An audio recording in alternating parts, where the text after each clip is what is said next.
আসসালামু আলাইকুম। BD girls channel by মিথিলাতে আপনাদের সবাইকে ওয়েলকাম জানাচ্ছি। আজকের এই ভিডিওতে আমি আপনাদের সাথে শেয়ার করব কিভাবে ঘাড়ের কালো দাগ দূর করা যায়। আমাদের চারপাশে তাকালে দেখতে পাবেন অনেকেরই এরকম সমস্যা, যে ফর্সা কিংবা কালো অনেকেরই এই ধরনের দাগ হয়ে থাকে ঘাড়ে, যেটা দেখতেও খুব বাজে লাগে। তাই আমি আজকে ঘরোয়া পদ্ধতিতে কিভাবে আপনারা এই ঘাড়ের কালো দাগ দূর করতে পারবেন তাই দেখাবো। এজন্য আমি একটি স্ক্রাব তৈরি করব ও দুইটি ময়শ্চারাইজার তৈরি করব। শুরু থেকে শেষ পর্যন্ত দেখুন, আর প্লিজ আমার চ্যানেলটি সাবস্ক্রাইব করুন। এখন আমি বলবো আপনাদের কি কারণে এই ঘাড়ের কালো দাগগুলো হয়। ওভারওয়েট, অতিরিক্ত যাদের ওজন তাদের ক্ষেত্রে এই সমস্যাটা হয়ে থাকে। এইজিং, যাদের বয়সের সমস্যা, বয়স অনেক বেশি হয়ে যায় গ্রোথের তুলনায়, তাদেরও এই সমস্যা হয়ে থাকে। Too much expose to the sun, অতিরিক্ত রোদে ঘোরাঘুরি করলেও এই সমস্যা হয়ে থাকে। ডায়াবেটিসের কারণে হয়ে থাকে। ফাঙ্গাল ইনফেকশনের কারণেও হয়ে থাকে। টু মাচ ড্রাইনেস, যাদের স্কিন অনেক বেশি ড্রাই তাদের ক্ষেত্রে এই সমস্যা হয়ে থাকে। আবার হরমোনাল ইমব্যালেন্স, যাদের হরমোনের প্রবলেম আছে তাদের ক্ষেত্রেও এই ঘাড়ের কালো দাগ হয়ে থাকে। তো আমি এখন একটি স্ক্রাব তৈরি করব। চলুন দেখে নিই স্ক্রাব তৈরি করতে কি কি লাগছে। আমি এখানে চালের গুঁড়া নিয়েছি 2 চা চামচ পরিমাণ,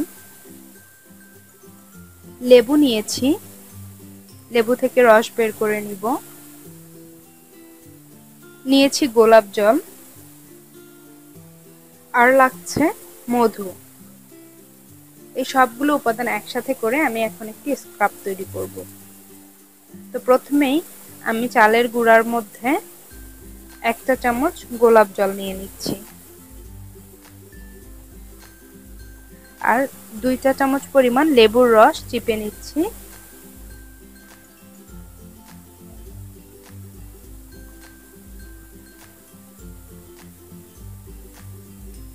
আর নিয়ে নিচ্ছি 1 চা চামচ পরিমাণ মধু।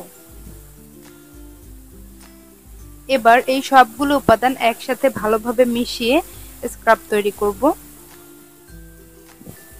এটাকে একটু পাতলা করে তৈরি করতে হবে, বেশি ভারী করলে শুকালে গুঁড়া গুঁড়া হয়ে পড়ে যায়, যার কারণে একটু পাতলা করে তৈরি করছি। আমি কনসিস্টেন্সিটা আপনাদের দেখিয়ে দিচ্ছি, এরকম পাতলা হবে। এবার আপনারা যখন ঘাড়ে লাগাবেন, আর চেষ্টা করবেন গোসলের আগে লাগানোর জন্য, তার আগে একটু সুতি কাপড় ভিজিয়ে ঘাড়টা একটু পানি দিয়ে মুছে নেবেন। আমি আমার হাতে লাগিয়ে দেখাচ্ছি, আপনারা আপনাদের ঘাড়ে লাগাবেন। এভাবে সার্কুলার মোশনে ঘুরিয়ে ঘুরিয়ে একটু হালকা ম্যাসেজ করে লাগাতে হবে। লাগানোর সময় হালকা ম্যাসেজ করবেন, আর শুকিয়ে গেলে তখন ভালোভাবে ম্যাসেজ করে ধুয়ে ফেলতে হবে। আমি এই স্ক্রাবে চালের গুঁড়া ব্যবহার করেছি। চালের গুঁড়ায় কিন্তু ফাইটিক অ্যাসিড আছে, যেটা আমাদের স্কিনকে এক্সফোলিয়েট করে আর স্কিনের ডেড সেল রিমুভ করতে সাহায্য করে। এটাতে আমি লেবু ব্যবহার করেছি।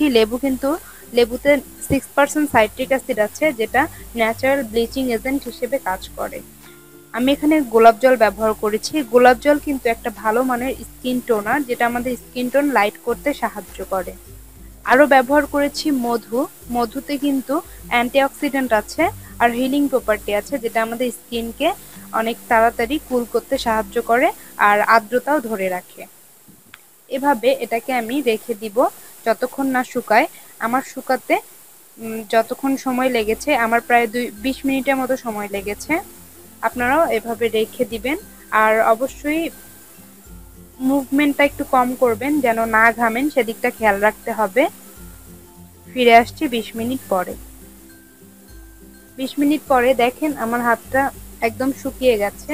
এবার এটাকে পানি দিয়ে ধুয়ে ফেলবেন না, হাতে একটু পানি নিয়ে আপনারা যখন ঘাড়ে ম্যাসাজ করবেন 2 হাত ভিজিয়ে ঘাড়ে পিছন সাইড থেকে ভালোভাবে ঘুরিয়ে ঘুরিয়ে সার্কুলার মোশনে ম্যাসাজ করবেন। তার আগে ঘাড়টাই হালকা পানি দিয়ে ভিজিয়ে নেবেন, হাত ভিজিয়ে নেবেন। এভাবে সার্কুলার মোশনে ম্যাসাজ করলে যখন এটা ব্লাড সার্কুলেশনটা ভালো হয়, প্লাস এটা থেকে ভিতর থেকে ময়লাও উঠে আসে।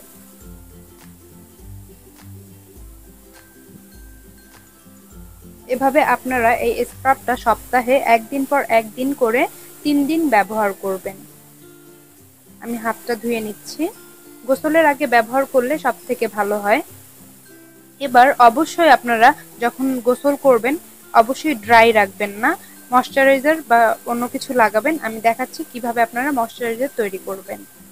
ময়শ্চারাইজার তৈরি করার জন্য আমি এখানে অ্যালোভেরা জেল নিয়েছি, 1 চা চামচ অ্যালোভেরা জেল নিয়ে নিচ্ছি। আপনারা চাইলে ফ্রেশ অ্যালোভেরা থেকেও জেল বের করে নিতে পারবেন। আর নিয়ে নিচ্ছি 1 চা চামচ পরিমাণ আমন্ড অয়েল। আপনাদের কাছে যদি আমন্ড অয়েল না থাকে সেক্ষেত্রে কিন্তু আপনারা ভিটামিন ই ক্যাপসুল দিতে পারবেন একটা। এই দুটো একসাথে মিক্স করে নিলেই আমার ময়শ্চারাইজার তৈরি হয়ে যাবে। এই ময়শ্চারাইজারটা আপনারা প্রতিদিন ঘুমানোর আগে রাতে ব্যবহার করবেন। আর এবার আমি দেখাচ্ছি আরেকটি টোনার দেখাচ্ছি। এই টোনারটা শসা আর লেবুর সমন্বয়ে তৈরি করেছি।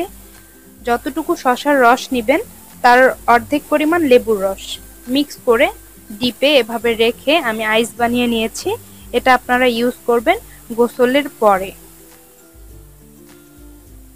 এভাবে আপনারা ময়শ্চারাইজার রাতে যে ময়শ্চারাইজারটা ইউজ করবেন এটা কিন্তু অবশ্যই প্রতিদিন রাতে ইউজ করবেন। আর যেদিন করে স্ক্রাব করবেন স্ক্রাবিং করার পরে আপনারা এই টোনারটা শসা আর লেবুর রসের টোনারটা আইস হিসেবে আপনারা এটা ঘাড়ে ঘষে ঘষে লাগাবেন, লাগিয়ে আধা ঘন্টা রেখে ধুয়ে ফেলবেন বা সুতি কাপড় ভিজিয়ে ঘাড়টা মুছে ফেলবেন। আইসটা এভাবে ঘষে ঘষে লাগাবেন ঘুরিয়ে ঘুরিয়ে সার্কুলার মোশনে, আমি দেখিয়ে দিচ্ছি। আর এভাবে রাখবেন আধা ঘন্টা, রাখতে শুকিয়ে গেলে আপনারা মুছে ফেলবেন। আমি এখন ময়শ্চারাইজার ক্রিমটা লাগিয়ে দেখাচ্ছি।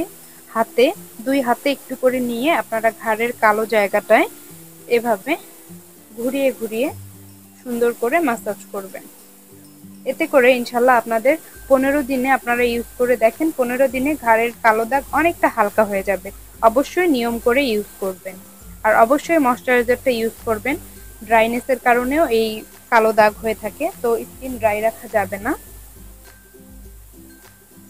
আর ভিডিওটি যদি আপনাদের ভালো লেগে থাকে প্লিজ আমার চ্যানেলটি সাবস্ক্রাইব করবেন। কোনো প্রশ্ন থাকলে কমেন্টে কমেন্ট করবেন, আমি উত্তর দেওয়ার চেষ্টা করব। ভিডিওটি দেখার জন্য আপনাদের অসংখ্য অসংখ্য ধন্যবাদ।